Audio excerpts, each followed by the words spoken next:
The Amazing Women Speak podcast, inspiring and motivating every Black woman to own, honor, and execute her amazing, individually and collectively, as it was established at birth.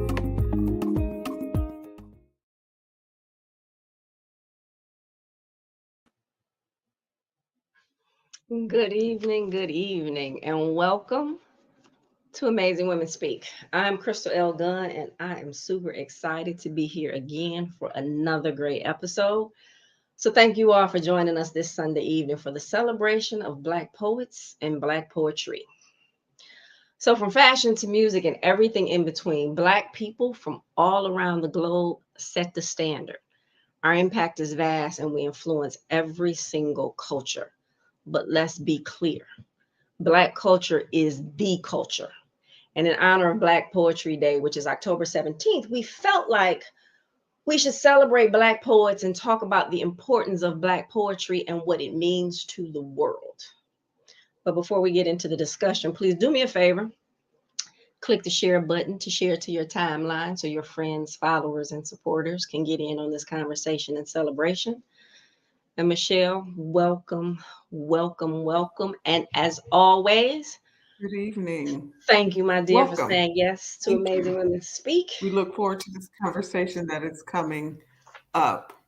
Before I dive into anything about who I am and why I'm in this space, I always want to honor Crystal Gunn for her work in this space that provides the platform for us to have these conversations. I'm honored to sit in this space with you and co-host these conversations. I am Michele Harper. I am blessed and honored to be in this space to have this particular conversation as a lover of words, the power of poetry. On deck tonight is going to be one that is going to change the way that you think about how we navigate conversations in Black spaces. But before we can do that, we have to invite these amazing women in that you get to learn a little bit more about them and understand their connection and their why to this form of communication. First, I would like to invite in Rose. Come on in and introduce yourself.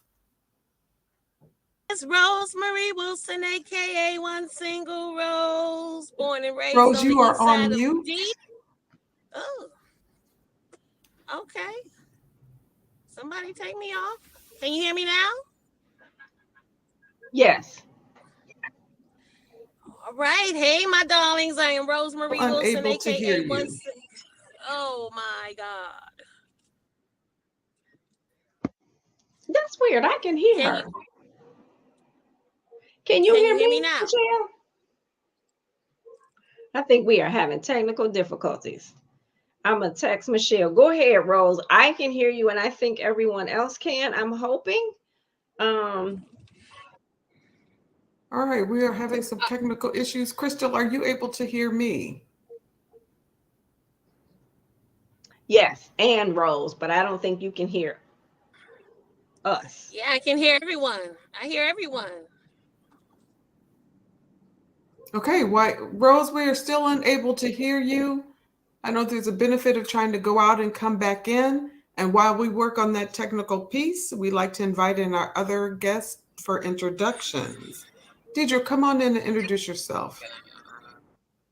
Hi, I hope you all can hear me well. My name is Deidre D.S.SENSE. I'm the founder of On My Detroit Everything, an initiative that highlights the positive ways Native Detroiters and imports are sewn into the city of Detroit.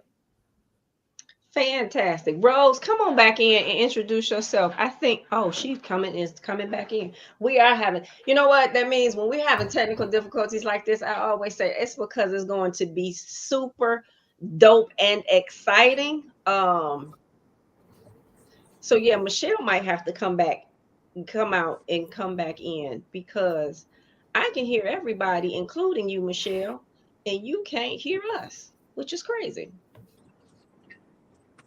Rose, come on in and do your thing again like you didn't even do it the first time. My name is Rosemarie Wilson, aka One Single Rose, born and raised on the east side of the D. Poet, singer, spoken word artist, actress, playwright, and filmmaker. I perform wherever my words are welcomed, and I am absolutely ecstatic about being welcome to your platform today. Thank you for having me. Absolutely. Thank you for being here. I know you are on your way to an event, so I appreciate the fact that you decided to get in the car and bless us with your presence. Thank you so much. Michele is logging out and coming back in. But again, October 17th is Black Poetry Day, and I thought it fitting because there's so many dope poets in the city of Detroit. Obviously, we could not have them all on here, but I know both of you personally, and I think you all are dynamic. So I figured what better way to Thank you. celebrate Black Poetry Day than to have you two on this show. So Thank you Thank you so for much. having. That's love. I absolutely appreciate it. While we're waiting for Michele to come back on, why don't we start this off with you each telling us how people can find you and see you. So, D.S.SENSE, let's start with you on that one. Absolutely. You can see me plastered across social media goofing off or promoting something. And that's at D.S.Sense on Facebook, and also Deidre D.S. Smith on Facebook. Also on Instagram, that is D.S.SENSE. And you can also catch me in my course at U of M, Ann Arbor, for the School of Music, Theater, and Dance. I have the rap songwriting course, so please check it out and be a part of that cohort. But I'm around. Even when I'm invisible, I'm around. I absolutely love that. Rose, tell people where they can find you. You can find me on all socials as One Single Rose. That's ONE Single Rose. Or go to One Single Rose and loiter amongst the rose bushes. Hopefully, you can find some value there. Or for the grown folk, if you want something a little more spicy, search for Pearls Plays on socials. And also for those who love house music and spoken word, you can find me as Queen Rose. Streaming on all platforms and also streaming as One Single Rose. Okay, we still having some technical difficulties with Michele not being able to hear us, but I'm not sure why. Um, so let's just start this thing off. And of course, as always, to our listeners, we invite you to come in with your comments and questions to bring you into this conversation and celebration, because it's so much more than just a conversation. But I want to kick this off with Rose, who I just lost. So, D.S.SENSE, please tell us, Yes. how did you get started with poetry? Yeah. Oddly enough, I started as a vocalist. And from there, I wanted to venture into rapping, and I had to have a seamless transition into rapping from the singing. So naturally, spoken word ensued. And I would just go to open mics and perform my spoken word pieces. I would first open up with a jazz ballad, and then kind of segue into a spoken word piece, which would then lead me into a hard hitting rap piece. So I came into this as a vocalist, oddly enough, and that was as a kid. I always thought I would be a singer, right, like a jazz singer, but I don't have the pipes that I once had, and so it's a blessing to be able to fall back on my spoken word and my emceeing. And so it's just, the power of words. I've always been attracted to words, and especially words and rhythm.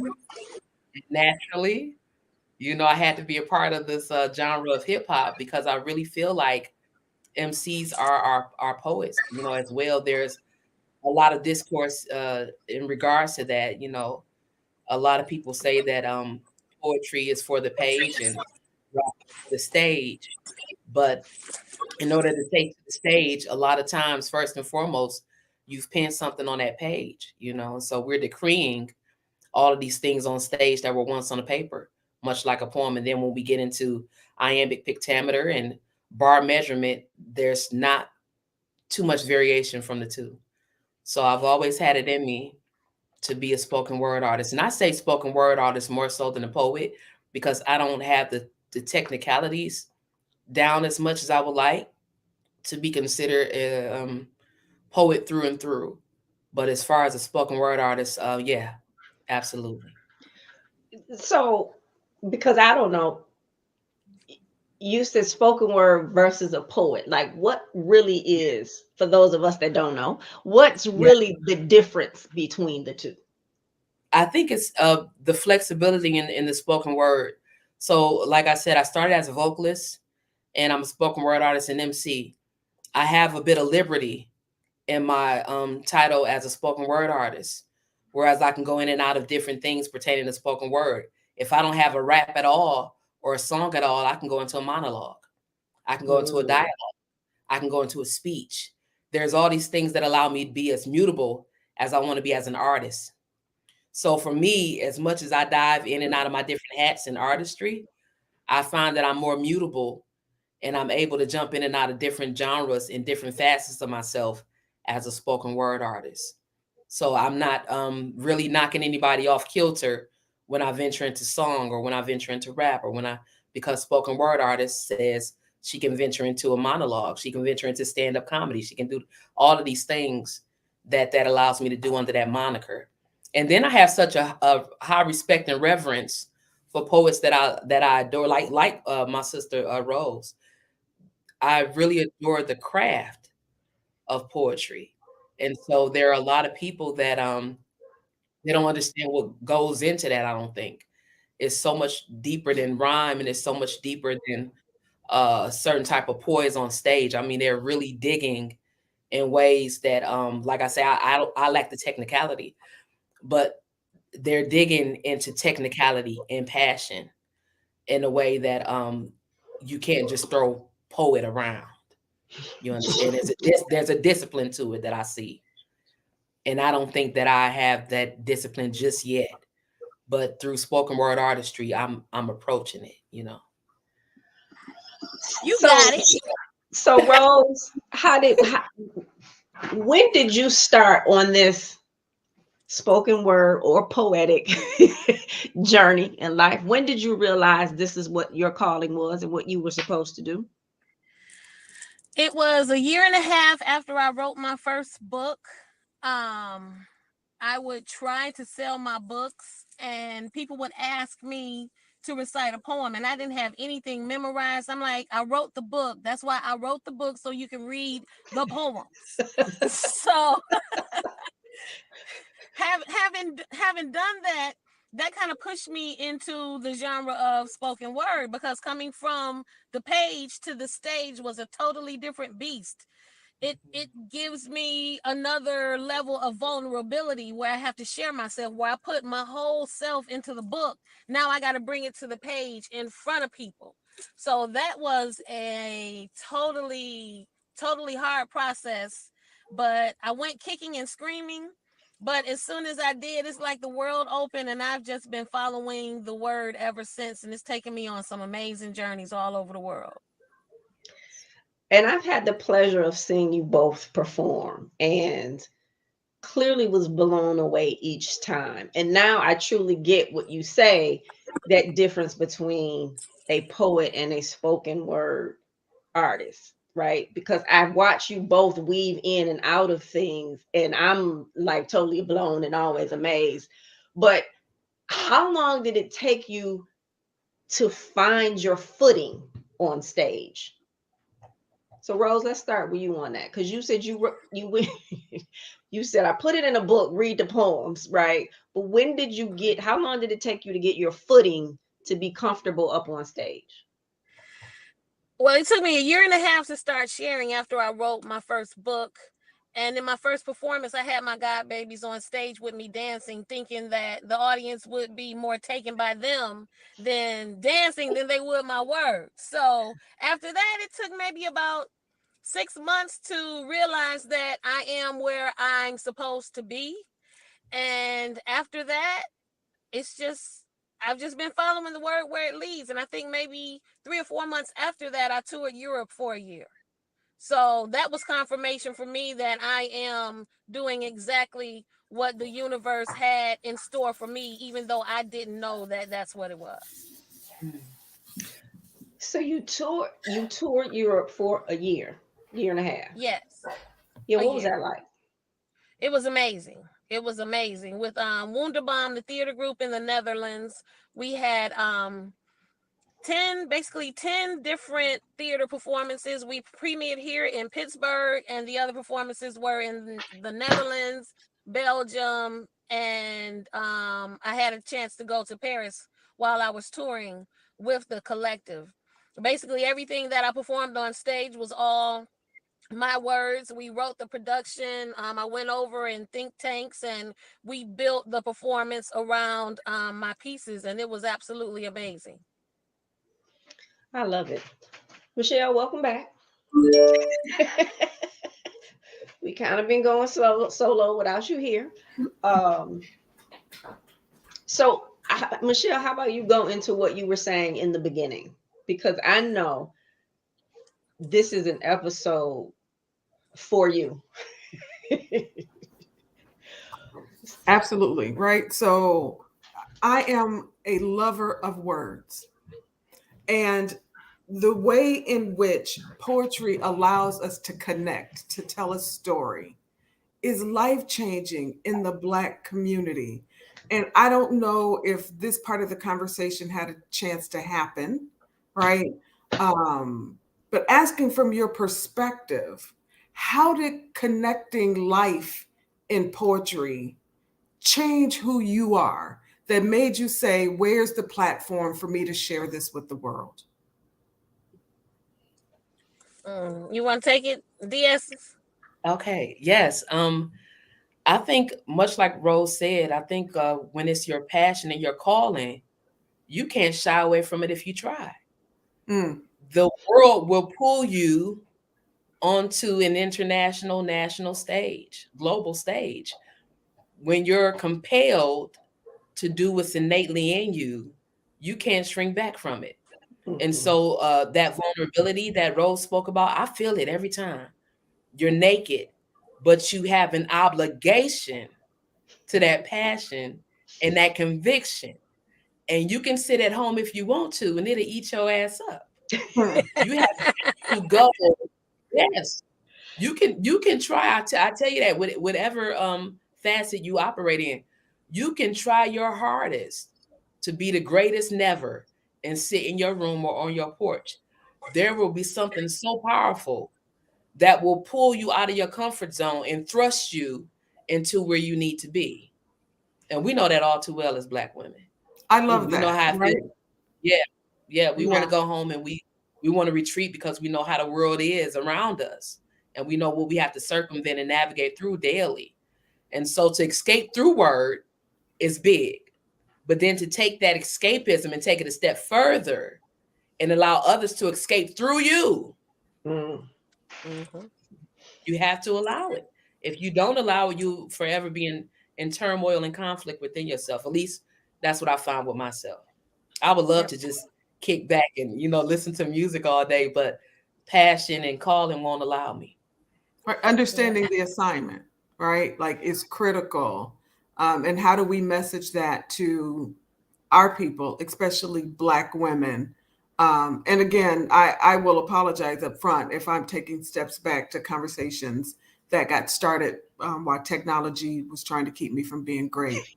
All right, like the other part of this question that I'm curious about, right? Like Black women know two things: joy when we're paying attention to the ways in which God blesses us, or we know pain from the ways in which the world has asked us to be something that they refuse to give us the tools and the resources to be.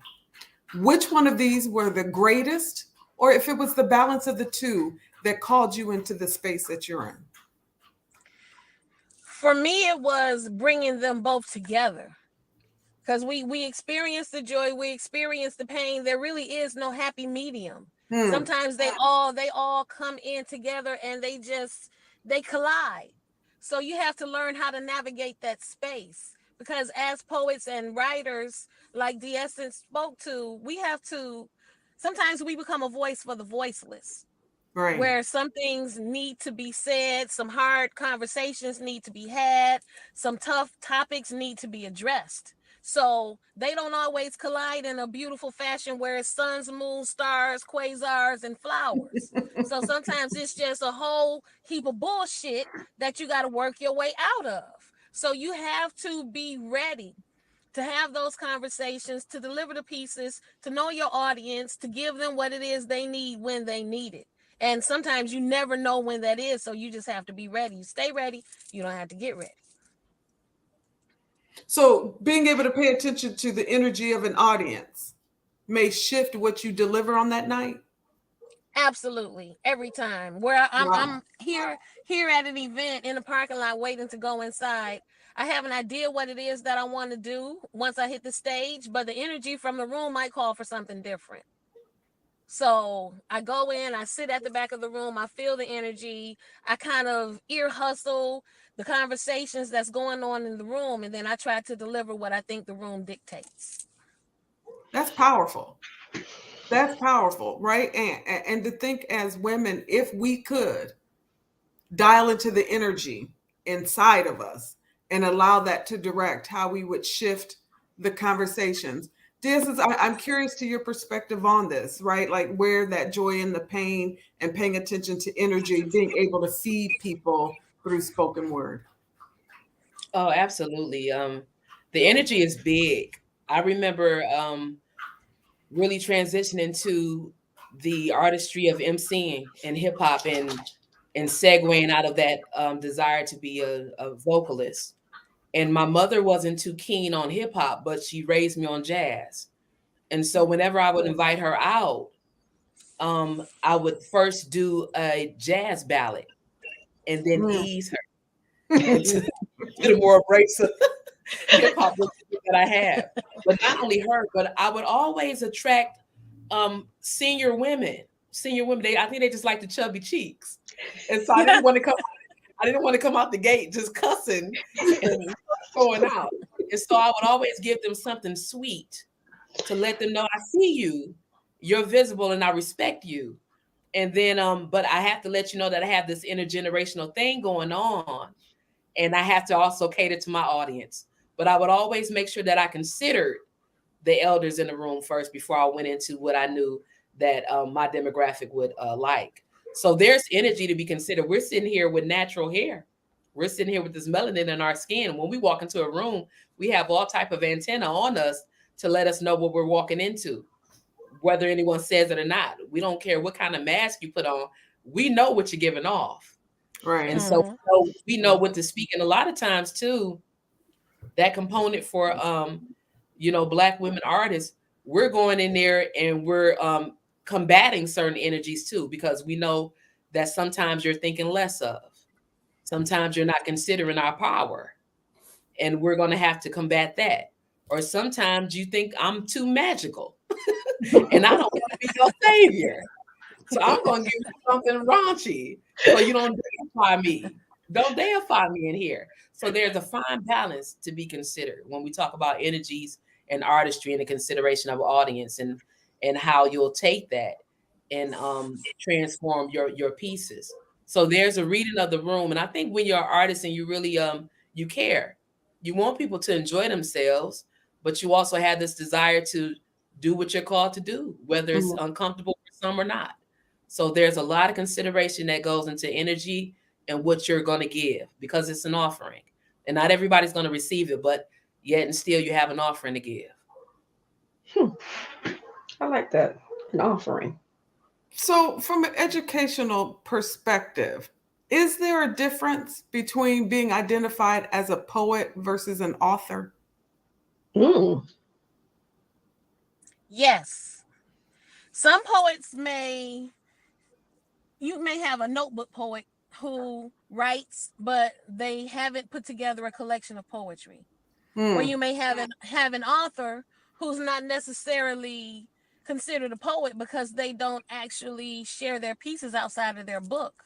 And then that would also segue into a spoken word artist who's more of a performance poet.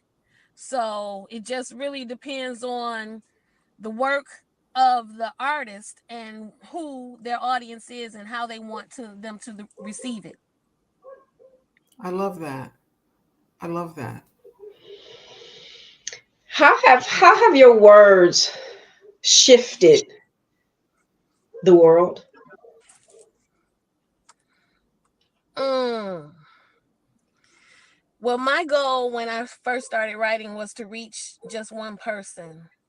And that actually happened before my first book was released. There was a young lady who was contemplating attempting suicide, but she read one of my blogs and advised that it actually helped to change her mind just Nice. by reading my blog and from the poetry that I shared. So, if nothing else happened for me poetically, I was already satisfied that Mm. my goal was met. I helped to save a life. And I've been told that on more than one occasion. So, I'm just following the word as it leads. And if that's what the purpose is for me to deliver, then that's what I'm here for. How did you find out who your audience was? Right? Like, the way in which I put words together, I know that the Black woman is my audience. I know that elders, right? Like, so there may be a mixed audience, but how did you recognize who your voice was intended for? Well, I write for everyone, from the boardroom to the bedroom, from elementary school to higher education, from the streets to council members to commissions. It just really depends. I try to make sure that I have a piece for everyone. So my audience consistently changes, so that changes what I might be tempted to write about. So I try to reach as many people as I possibly can. D.S.SENSE, what about you? Absolutely. The the course that I teach at U of M is stemmed from a workshop that I cultivated called SEMIS, which is an acronym for Speak Your Mind, Mind Your Speech, recognizing the power in your words. Everybody has words to speak or not, and I think that I really wanted to stress the importance of what you decree. So Mm, every audience has something that they're decreeing over themselves. When you walk out the house in the morning, you say, I'm so tired, or oh, I can't wait for this day to be over, or oh, this is the best day of my life, or whatever you're saying, you're decreeing. So I like to make sure that my delivery, my approach through education, and the way that I even cultivate my own works is once again intergenerational, and it's once again mutable, and I'm able to actually transmute a lot of the words around me into energy for my work. So I can take conversations that are just in the atmosphere that I just happen to pick up on that I'm not necessarily paying attention to, but it's atmospheric. I can take some of those words because it's still energy, and I can take it and transmute it into some art. So I can feel the tension in the office. hmm I can feel the love in the restaurant from the couple next to me at the table. I can take all of these things, all of these words out of the atmosphere that people are throwing about, and I can create art with that. So there's a lot of power in words, and I just really want us to understand what we're decreeing. And it doesn't mean that you have to constantly speak positively, because life isn't always about that. You're going to stub your toe. You're going to have a bad day. You're going to cuss. You're going to say some things, but always be aware of why you're doing it. I'm cussing because I'm in pain. I'm cussing because this accentuates the joke. I'm Right. laughing, and I'm being a little more stern because this drives home the lesson. I'm not trying to censor or alter what you're speaking, but I want us to become more aware of it. So recognizing the power of your words, speak your mind your speech. Keep it in mind. Mm. So again, kicking it back over to the educational piece around understanding the power of Black poetry. What do we say to the young artists out there who may have been capturing their words in journal format, who believes that they have a story to tell? What do I do with that as a young artist? How do I begin to cultivate the idea that I might have a story to tell that relates to folks in a way of sharing it through poetic language? I think I would that I'm encourage. sorry. No, go ahead. Go Go ahead. ahead. Go ahead. Oh no, You I was go. going to say there's. Thank you. Pardon me. I was going to say that there's a high expectation for narrative storytelling, which I firmly believe brings about narrative empathy. And so you want that level of relatability, you first have to share that story. And like I said, you don't have to share it in a way that's saccharine or abrasive. Just share it. And whoever resonates with it, you then develop a narrative empathy. There's that teaching component that's so cliche, each one teach one. When I resonate with you through your words, I've learned something from you, and vice versa. But first, you have to speak that thing. I don't know what you're trying to convey unless you speak that thing. I can read body language, but for so far. But when you speak that thing, I know where you're coming from. And I might just be there with you. But I won't develop that narrative empathy for you unless you speak that thing. And that's what makes us so powerful too. As I sit here amongst Black women. Our sisterhood is powerful because we could speak that thing, one word, and I know where you're coming from. There's a lived experience from that one word that you speak that gives me a narrative empathy. That's what it is. And that, you know, you know, even outside of our culture and communities, speak that one word. If you can't get a sentence out, if you can't get a full stanza out, you can't get a full bar out, just say "girl," and I got narrative empathy. Right. Right. I love I know that. where you're coming from. I love that. Yeah. One single rose. What are your thoughts? Well, I highly recommend anyone who is thinking about sharing their pieces outside of their notebook to frequent the open mics, go as a listener, and then get on the mic to actually share your pieces and see how the audience responds to you. And speak your truth. Like D.S.SENSE said, speak that thing. Speak your truth. Be unapologetic about your art. Be unapologetic about your words. Be unapologetic about how and what you share. Because there is no right or wrong way to do art. It's going to come from inside, and you're going to bring it out. And if somebody is going to gravitate to it, that's all good. But you've already held up to your artistic responsibility by sharing what you were blessed with. Yes.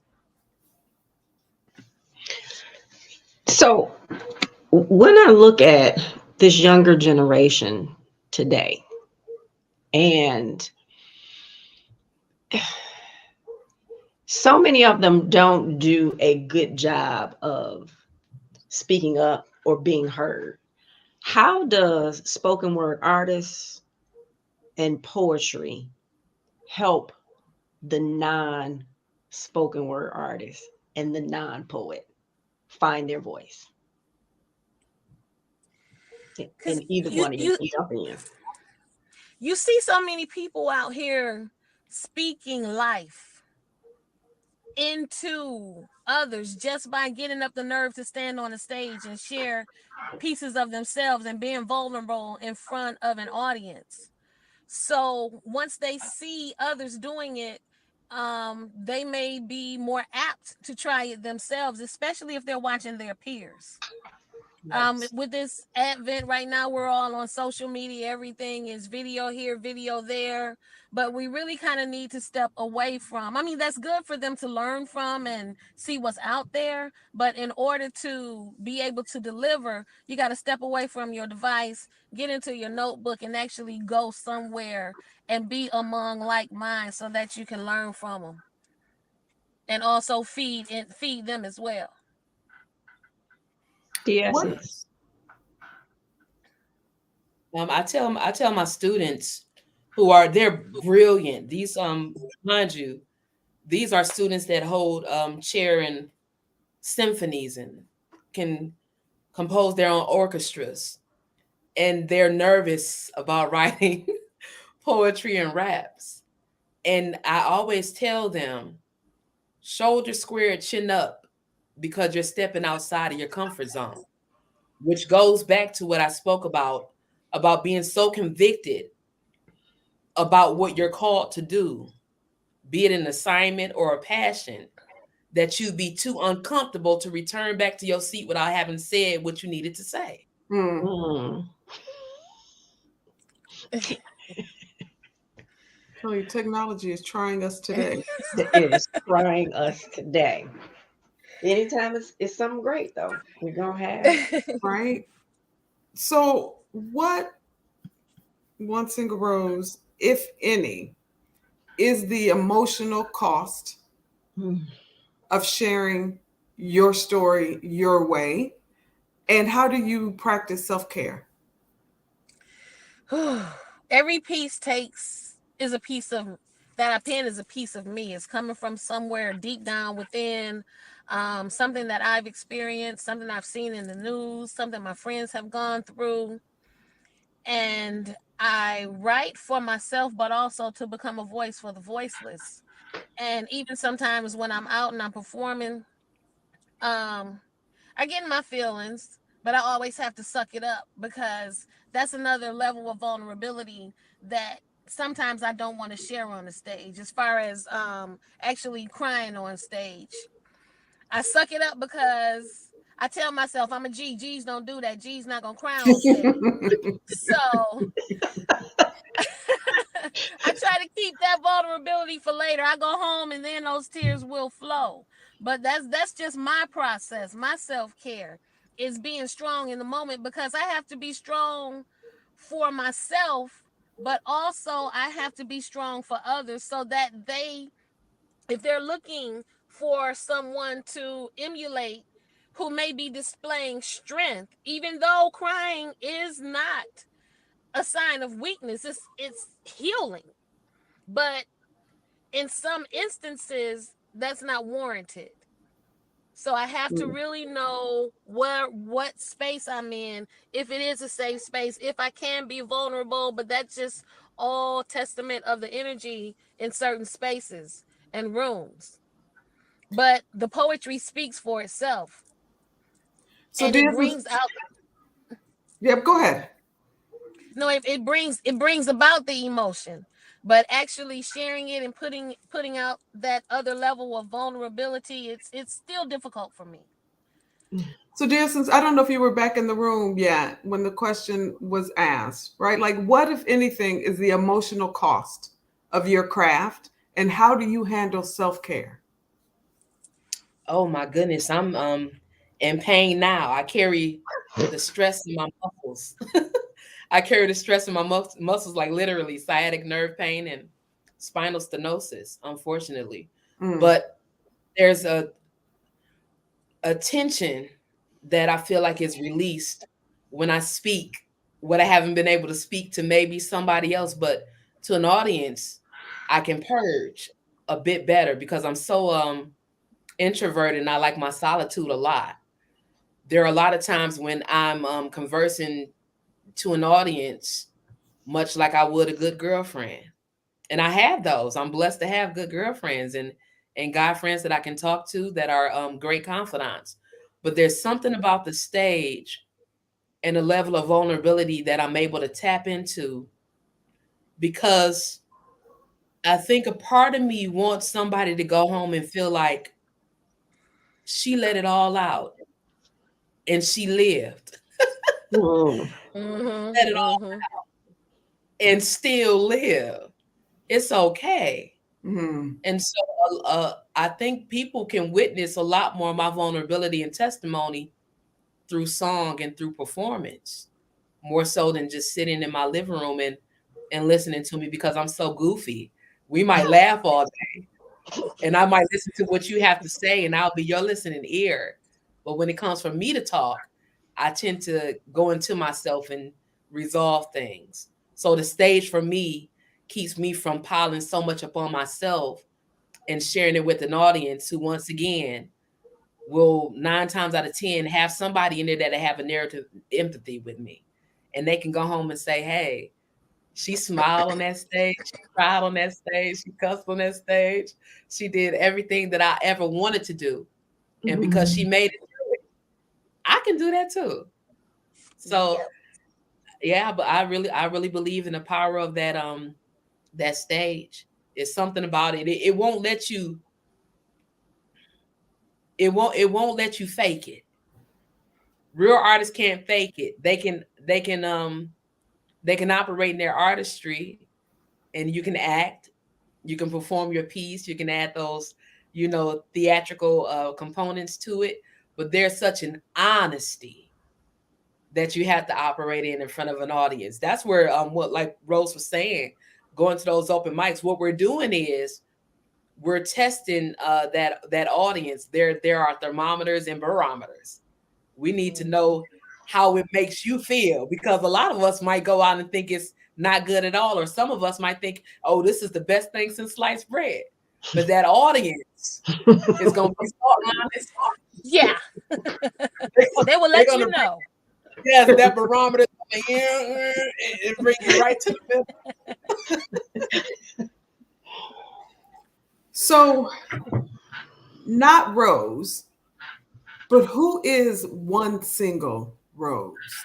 There's power in the name.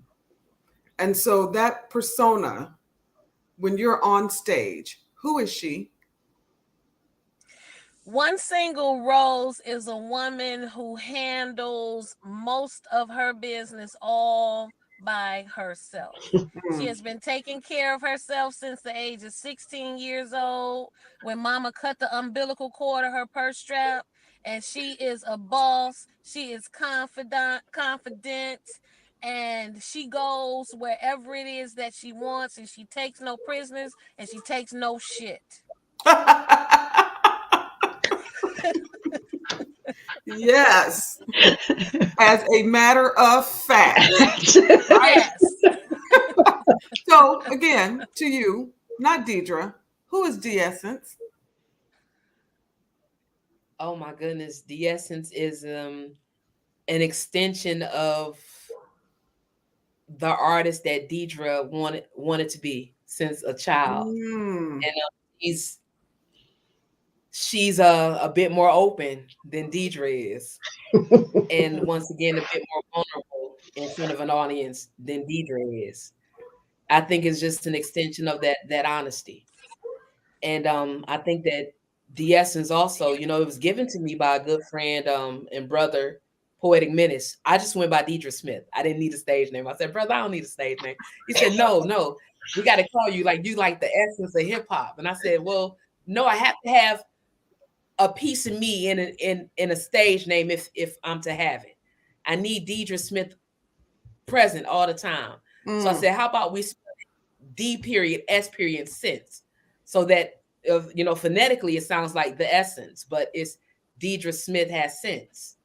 So I needed it. Yeah, so it's I play.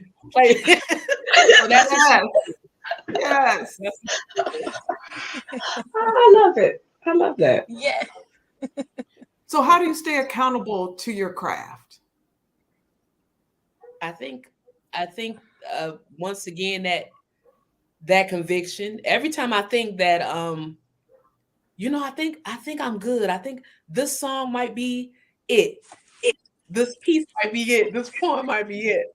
And then I quiet down and I'm listening to another artist, or I'm inspired by something. I'm inspired by a walk, and it's not it. It's not it at all. Then it feels like, oh, girl, you got another 10 years. You can't sit down now. Like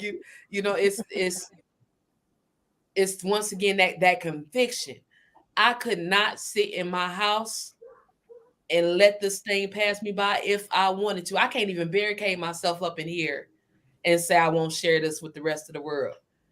I was comfortable with just, chilling with my friends and us sharing songs and, routines and all those things that we did as kids. And then it's just something bigger than me. Just always says, girl, you thought you was gonna sit down on this? No way. How about another 50 years? There's a gift, right?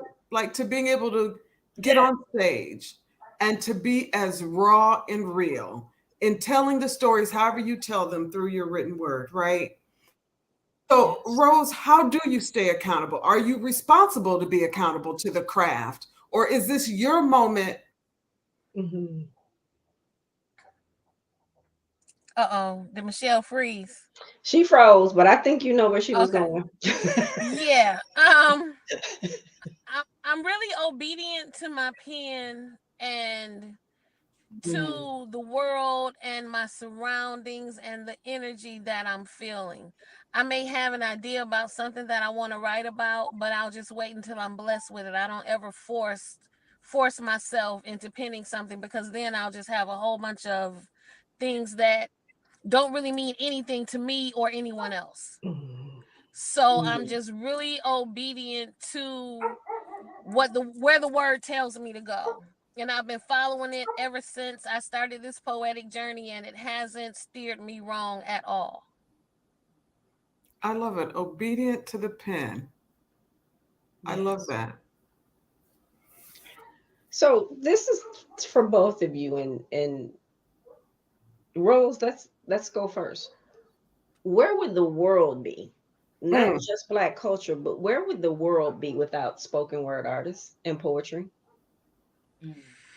We would be a musicless story, a musicless, no book having, no no substance wearing world, walking around not knowing where we should go, not having any fun, because behind every song is a poem.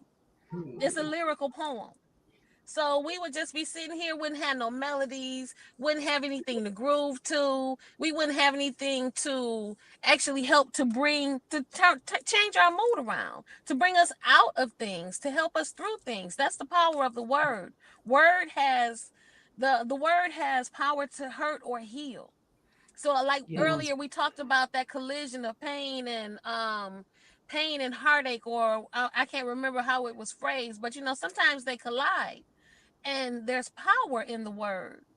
So the words that we speak, sometimes we speak in poetry and we don't even know it. Yes. But we wouldn't have much to groove to if we didn't have poetry out here. Yes. D.S.SENSE, what do you think? Where would the world be without spoken word?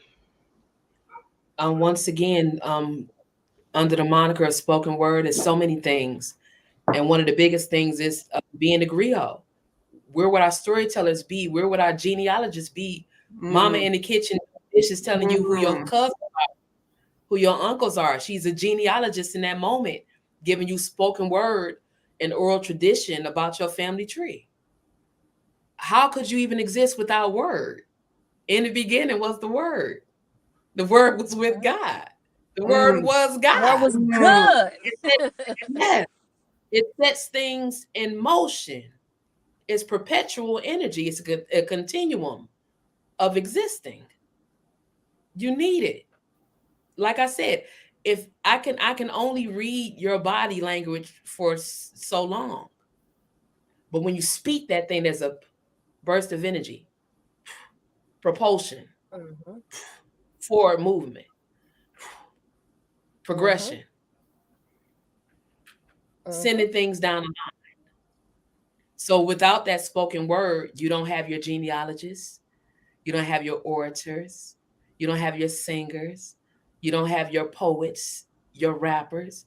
You don't have those things. And those are necessary when we talk about human connection. The Mm. word. Mm. Right? That is the moment, right?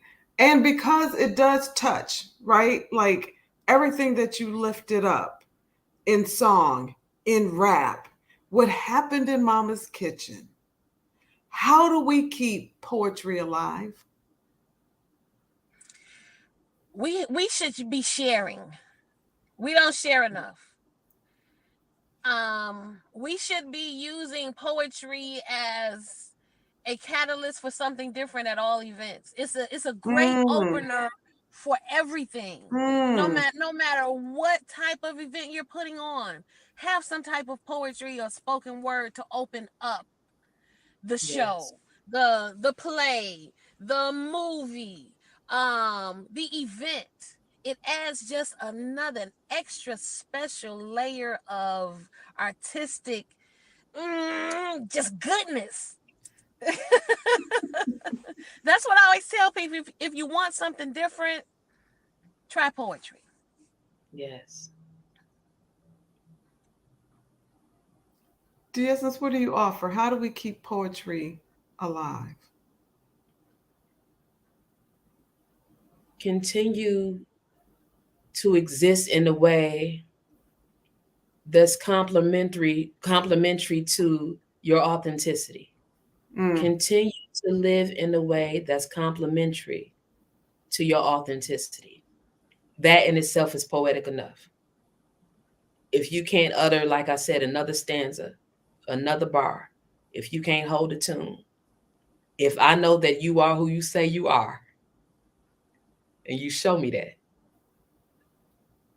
that's sonically pleasing enough. I'm good. It's poetry. That's poetic right there. That in and of itself is poetic.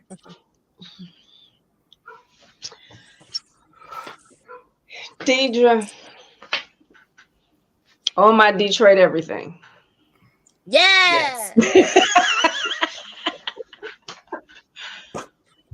We need just a taste, but also tell us how that came about. Yeah.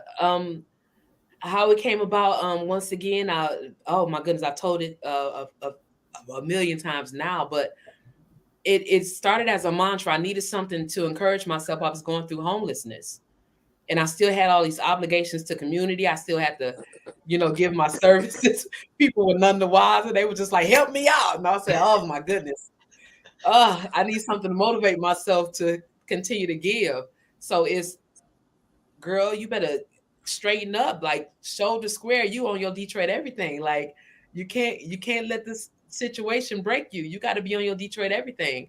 And so from there, I looked at all the people around me that were constantly on their Detroit everything. There just hadn't been a moniker to highlight it. And I said, well, I'm on my Detroit everything. And I'm looking around, and Rose, praise God for Rose. Rose was one of the first people to support the movement and wear the merchandise. One of the very first people. She exemplified what it meant to be on her Detroit everything. We're from the same hood. East side Detroit. Yep. Street Right to around Rome. the corner. Yep. You understand? So we know what it means to have to be independent and to have to, set out on your own and really make a name for yourself, make a way for yourself, and cry in those down times, but look alive every day and go on about your business. And so that's what being on your Detroit everything means. So whether you're helping somebody cross the street, or you're knocking out a school project, or you're loading up fruit on the truck, whatever you're doing to sow positively into the city of Detroit and into your situation, you're on your Detroit everything.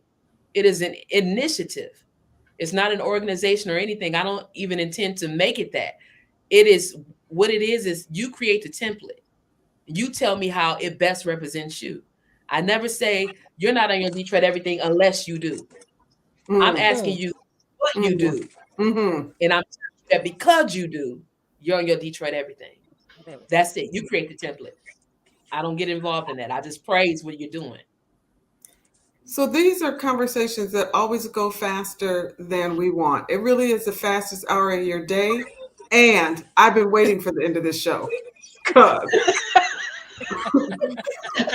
we get to hear, right? Like I never rush them. And right, like I kept, so we're here. But today, where we get to breathe life into it as you share your narrative of spoken word, of poetry, of lifting up the Black culture through sharing some of the work that you do. It is an honor as Black women to be able to hear what's about to happen next. Facebook, I hope you're listening. Turn your volume up really, really loud. This is about to bless your life, right? Like I'm ready. Right. Look, so let me just go on and get this out the way. Thank y'all for Please. being here. My name is Crystal Gunn. I'm a Black woman. I own my amazing. Go ahead, Michelle, so we can get to this greatness. Yes, we have to get to the good part, and I cannot exit this stage without saying thank you, Crystal. Today, right, 10 times more than ever. Right. For being obedient to the call that God put on your life, that you create a platform for Black women to come together to share their stories, to talk about their amazing. Mm-hmm. I am honored to be able to get to do this with you. And I'm grateful that you pick conversations that speak to my soul. And I hope that other Black women feel the power of what you're doing, because you're blessing lives of women who have never been in the same room with you. I am grateful to be able to be called your friend and to share this platform with you. I am Michele Harper. I'm a Black woman. I own my amazing, and this is about to be amazing. Let's go. One single rose. You June Cleaver in heels, stockings, A-line dress, pearl necklace wearing, breakfast, lunch, and dinner cooking, house cleaning, laundry washing woman. Maya Angelou poem penning, Tiffany Haddish scene stealing, Oprah Winfrey wealth building, Viola Davis acting, Shaka Khan singing, Tamala Man praying, hair slaying sister. Setting it off like Queen Latifah, WAP having, Corinne Stephen superhead giving, Cardi B pole dancing, Beyonce booty bouncing, Ava DuVernay script writing, RBG justice serving, handling business like a motherfucking boss. You Lizzo non-fat shaming, Meghan Markle heir to the throne disclaiming, TLC no scrub entertaining, do them till they sleep, energy draining, magical human being. You Kamala Harris history making, Harriet Tubman freedom taking, Kizzmekia Corbett vaccine creating, hidden figure calculating, strong feminine ball of fire. Hot flashing, twerking, 9 to 5 working, Mandy Petty painting, natural weave wearing, breastfeeding, nurturing, creator of life. You butcher, you baker, you candlestick maker, don't front or judge. Every woman watching this piece is or has been at least one of them goddesses. Our jobs don't ever stop. We wear many hats every day. We're presidents, leaders, rulers, monarchs. Our words become law in our queendoms. Rock that crown, keep holding it down. Do the damn thing, boo. Because the world can't get along without you. One single rose, no stem, and I am an amazing woman.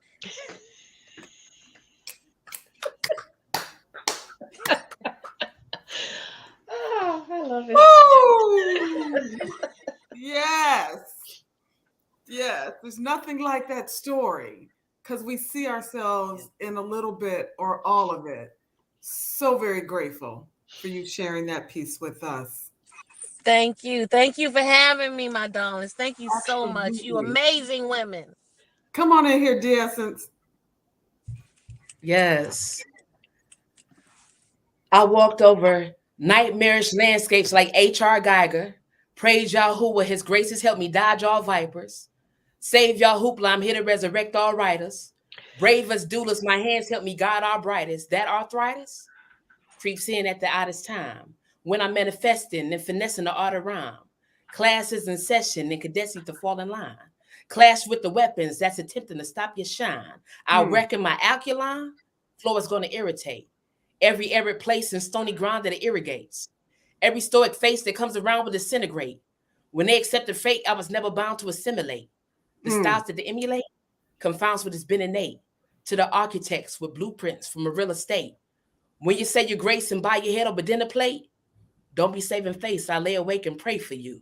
I'm Deidre D.S.SENSE, and I'm an amazing woman that owns my amazing. Girl, you better.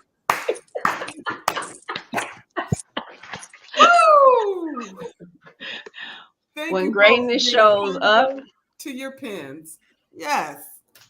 No, this was fantastic. Technology tried to take us out. I had to keep hitting mute because these dogs next door barking like crazy. I'm like, what is happening here today? This was as great as I thought it would be. Thank you all so much for giving for sharing your amazing with the world. That's really what it is that you're doing. Thank you, everybody, for tuning in today. And please find Amazing Women Speak on Facebook, LinkedIn, YouTube, Twitter, and Spotify. And whatever your favorite platform, like and subscribe to Amazing Women Speak. And then do yourself a favor, scroll the topics. Find one that speaks to your soul. I'm sure there will be many. And after you watch them, please share them with those that you love. I have the honor and privilege to share this platform with my BFF, who, if you know her, you understand exactly how dynamic she is. And I know people who have never seen her or met her in person, and they've only seen her on this show. And when I talk to them, they talk about how dope she is. And they ask, where's Michele? How Michele doing? What Michele doing? And that speaks volumes to who she is. So Michele, thank you for being the woman that you are and for being an inspiration to me. And I'm a firm believer that if your friends, your circle, or your tribe doesn't impact, motivate, and inspire you to be better than you were yesterday, you need to ask yourself why you spend time with them. So join us next Sunday at 7 p.m., where our topic will be check your tribe. Thank you again for another Yes. incredible episode of Amazing Women Speak. Enjoy the rest of your evening, and we will see you next Sunday. Bye.